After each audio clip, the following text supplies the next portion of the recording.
Now, let's talk to Sir Michael Parkinson, who most memorably interviewed Muhammad Ali on several occasions. Michael, how are you? And your reaction to the horrible news?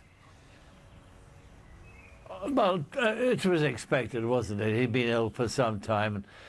It had been sad, actually, seeing that great figure of a man reduced to what he'd become, unable to articulate his feelings, a man who actually was one of the most extraordinary talkers I've ever come across.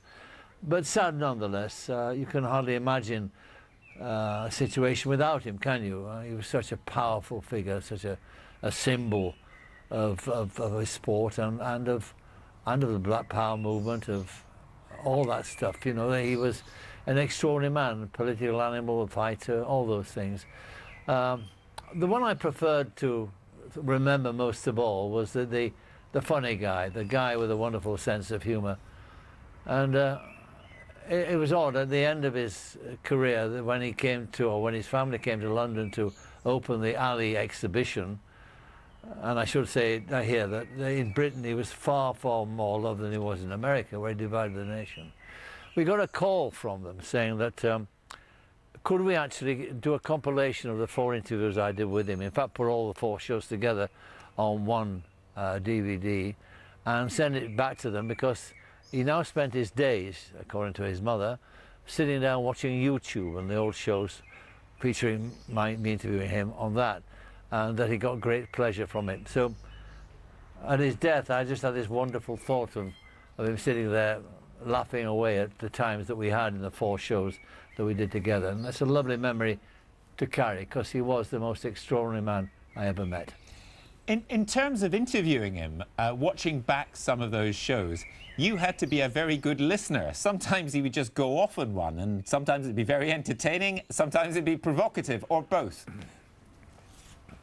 He could be threatening too. I mean, at one point where I questioned him on one of the shows, I think the 3rd show I did with him, when I questioned him about his views on race, that I more or less said to him that, you know, he could be very provocative, and that maybe if I said things to him that he said to me, I'd be arrested as I left the studio.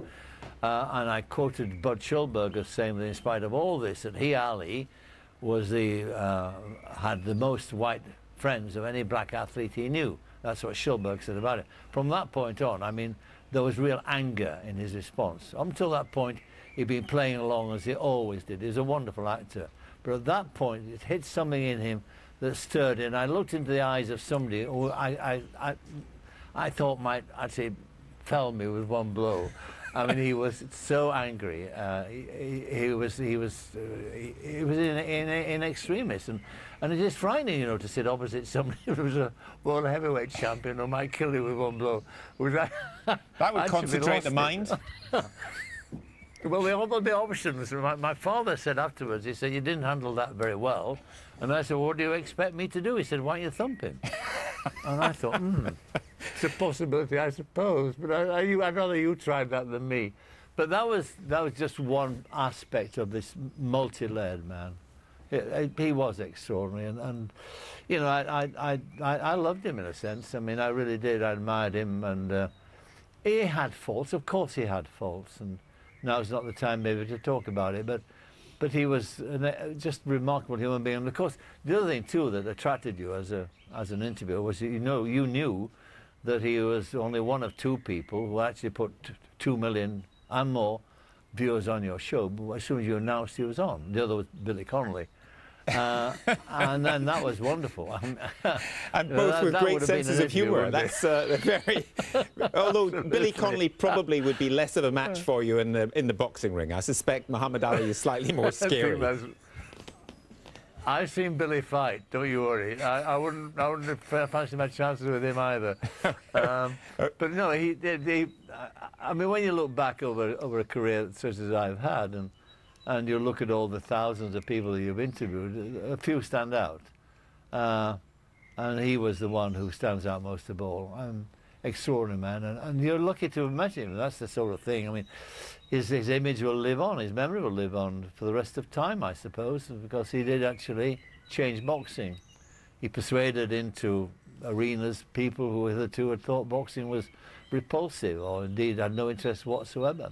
Michael, he was more than box office. we'll have to leave it there. Sir Michael Parkinson, thanks very much for joining us. My pleasure.